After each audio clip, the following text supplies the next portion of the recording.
Hello and welcome to Think Up. In today's program, we are looking at which way Venezuela is heading. There has been quite a bit of turmoil recently in Venezuela. Since 2014, there has been a huge economic crisis. 10% of the population, 3 million people, have left the country now, have gone to other countries because there's a severe shortage of food and medicines. We have now in January, we had President Maduro commencing his second term. But about 2 weeks later, the leader of the National Assembly, Guaido, has declared himself, has sworn himself in as interim president. He has received international support now from about 40 countries. But now Maduro is not going anywhere. I have invited Ali Javadi, who is a member of the leadership of the WPI, today to discuss this. Ali, welcome. Thank you very much for having me.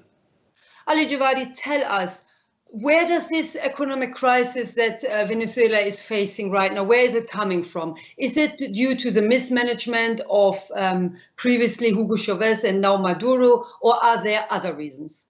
I think there are other reasons. Mismanagement is not necessarily the right characterization of the economic collapse or the economic crisis that exists in Venezuela that has caused, as you mentioned, 10% of the population to flee.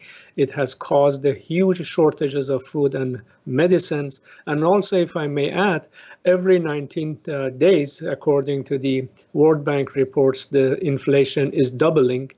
And 90% of the population lives under poverty. I think the economic crisis that Venezuelan people, working people are facing is basically the collapse of the state capitalist society that exists in that society. And if I may add a little bit more to it, the reason it would see is that from one side, we see that part of the state enterprises or the industries in Venezuela were nationalized, oil industry being one sector, other industries also.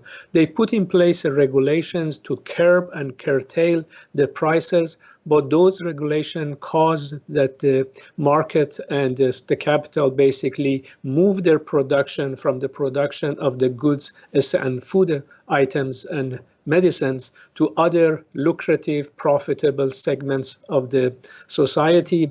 And as a result, we are seeing this huge shortage of food and medicine, which has caused the society to be in a very disastrous position. It is, in my mind, the collapse of the state capitalism. They might call it socialist state. They have nothing to do with socialist state. If you want to, we can get into that issue also.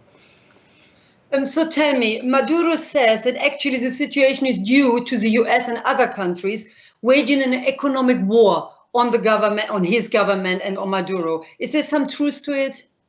There might be some truth to it, but this is not the whole truth. The collapse of the economy is not caused necessarily by the US sanctions, which has recently been imposed on Venezuela.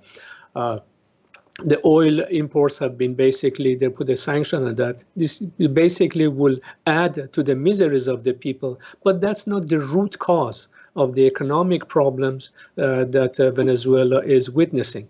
The economic policies for the nationalization of some segments of the capital in the society, protectionist policy that basically said we have to replace instead of the imports, we have to produce inside the country. Those policies and also the restrictions on the prices that caused the shift of the production from the production of food items to move into other segments which are more profitable for capital are basic causes. These are basically the elements which led to this economic situation, which I may call it the collapse of the state economy, the state capitalism in Venezuela. So what can we expect if Guaido or anybody from his camp, if they come to power, what can we expect from their side? What would they be doing? In long term, I think their solution will not be very different from the solution that exists here. They will impose basically economic policies, new liberalistic economic policies on the society, which the net result of those economic policies will be to have harsher condition for the working people, will have more exploitation environment of the working people in the society. And those neoliberalistic policies, we have seen how they work in different societies. We have seen them in the other Latin American countries and so on. And basically, they are designed to make sure that the capital will be more profitable. They are not designed for the interests of the ordinary working people in the society. They are not designed to help the economic situation of the citizens in the society to be any better. Rather, they are basically designed to make sure and ensure that, that capital will have a higher profitability. Net result is that the working people will be the victim of that.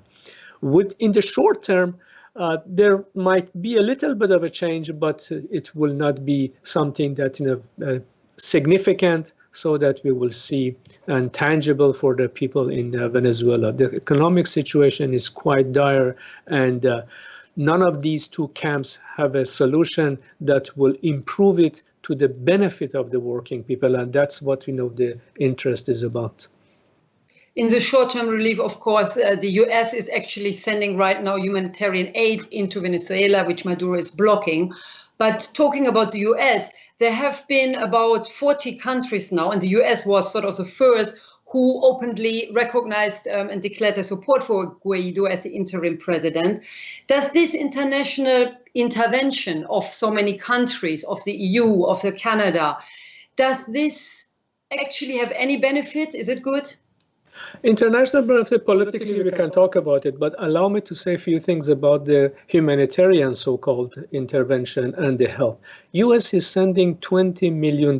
We don't know what those containers basically contained in them, but $20 million of food. And EU is sending $5 million and Canada is sending $10 million. Would that solve the economic situation that the working people in Venezuela are facing? Are we joking? This is a joke. This is basically a gesture in order to influence the political environment and support their own faction. That's what they are designed for. They are not designed to help the masses of the people in Venezuela. In terms of the political influence and the political support, the intervention that U.S. and the threat that U.S. is putting in front of the Venezuela, the society, if it continues, if it materializes, it will push the society into a more confrontation, lengthy confrontation, that the result of those confrontation between the ruling class factions will be just disasters, and the state could collapse. We will probably see, if these things continue, the collapse of the state in Venezuela, which has dire consequences for the working people. One immediate consequence will be fleeing of the people from this country, very similar to what we saw in Iraq, very similar to what we saw in Syria. They might repeat the same scenario in those things. The solution is not the intervention of the US or EU or Islamic Republic or Russia or China. The solution is in the hands of the working people against the ruling classes with both of their factions. So could you tell us a little bit, what do you think is the best way forward for the people of Venezuela?